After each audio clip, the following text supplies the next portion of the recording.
this is Doxy Mom, and welcome back to my channel. If you haven't done so already, I greatly appreciate if you hit that little red subscribe button. You can ring the bell for notifications, and if you like this video, just give it a thumbs up. Well, Miss Cindy and I were here to bring you the news in 15 minutes or less, but first I hope that you will join me in wishing Miss Indy a very happy 7th birthday, and I see Peanuts come up to join us as well. Now, on with the news. Now, yesterday, I reported on the leaked audio tapes of Joe Biden and former Ukrainian President Poroshenko.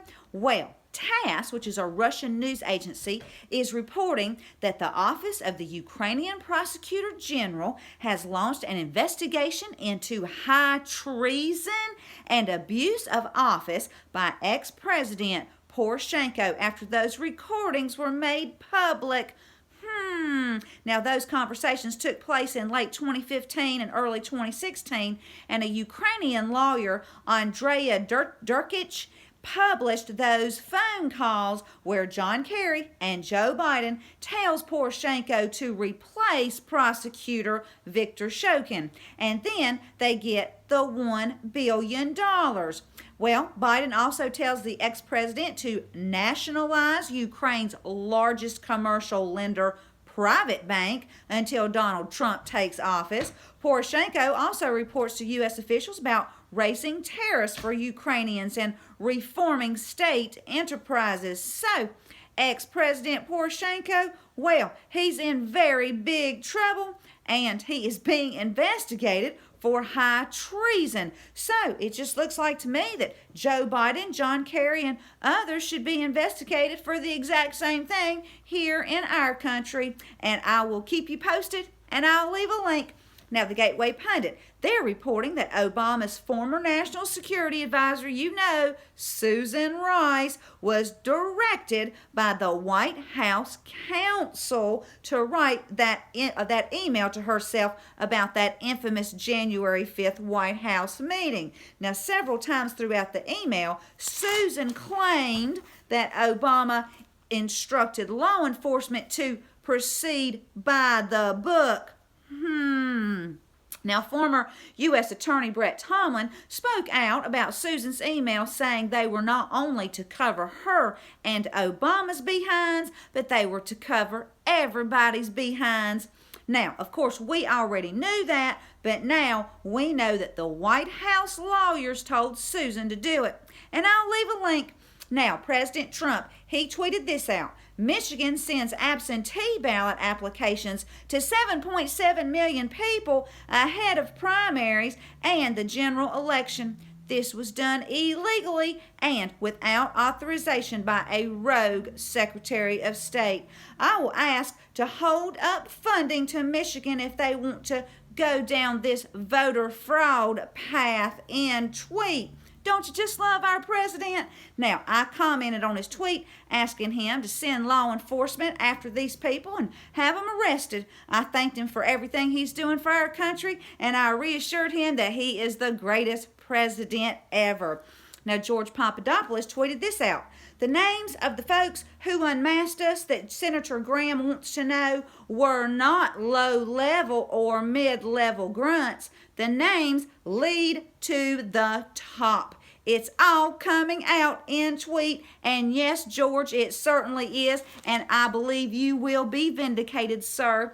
Now, Greg Rubini, he tweeted this out.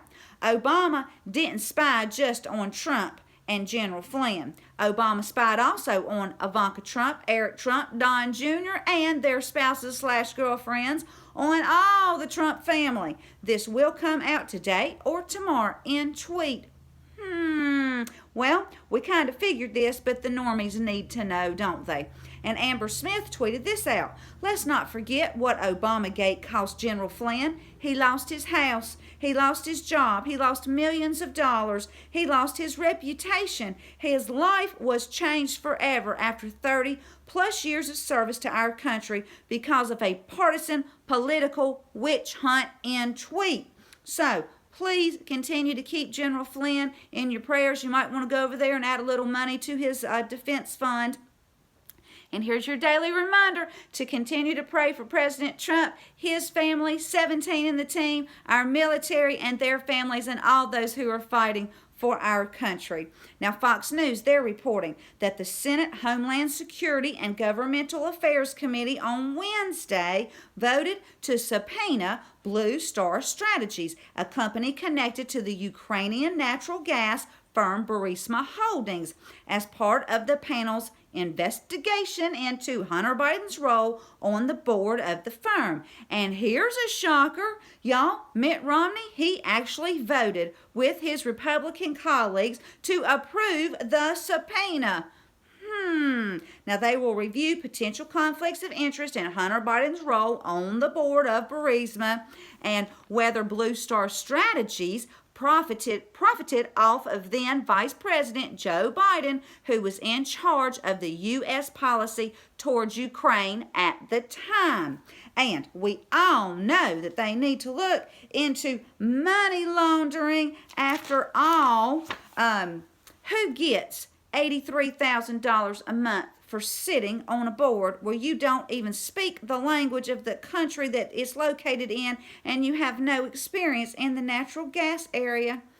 And I'll leave a link. Now, Breitbart, this is what they're reporting.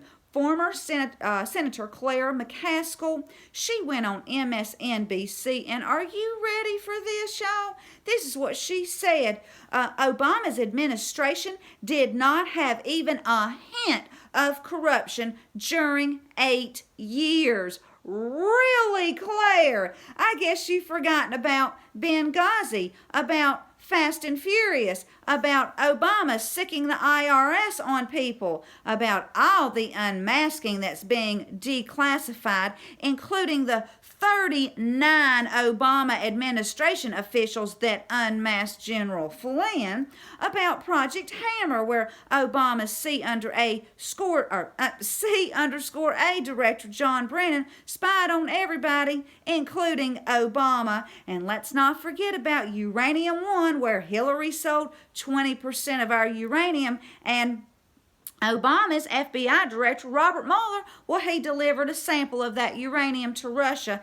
And last but not least, let's not forget about Obamagate and the FISA abuse, where Obama spied on Trump and his entire family, members of Senate and Congress and judges that he could all allegedly blackmail. But you just go right on, Claire. You just spread your little lies. It's all coming out. And maybe Claire hasn't heard that there's 169,981 federally sealed indictments at this time. This woman thinks President Trump is panicked. Well, that's just more projection. The deep state are the ones in panic mode. And I'll leave a link if you want to go over there and listen to Claire's lies. Moving on. Now, at the end of yesterday's video, I mentioned that General Flynn's attorney, Sidney Powell, she had filed an emergency appeal to remove Judge Sullivan. Well, this is what Sidney said. The law is clear. He can't appoint a prosecutor for himself. The case is over, and his bias is so egregious, he should be removed from the case. Now, Alabama attorney Steve Marshall was interviewed on Fox News. He's been a prosecutor for over 20 years, and basically he says that Judge Sullivan is out of control. He's glad that Sidney Powell filed the appeal to have this biased judge removed, because it is Judge Sullivan's responsibility to dismiss General Flynn's case because the prosecution requested it. Steve says it's due, it's warranted, and it's what justice requires. The case needs to be dismissed. Now, in my opinion, this is just another deep state ploy to keep the normies from seeing the truth, which is that General Flynn is a true patriot. Now, I will leave a link, and I'm going to leave you with Proverbs 10, verses 16 through 21 that say, "The wages of the righteous is life, but the earnings of the wicked are sin and death. Whoever heeds discipline shows the way to life, but whoever ignores correction leads others astray. Whoever conceals hatred with lying lips and spreads slander is a fool. Sin is not ended by multiplying words, but the prudent hold their tongues. The tongue of the righteous is choice silver, but the heart of the wicked is of little value. Well, if you like this video, please give it a thumbs up. Thank you so much for tuning in. Until next time, this is Doxy Mom, and God bless you all.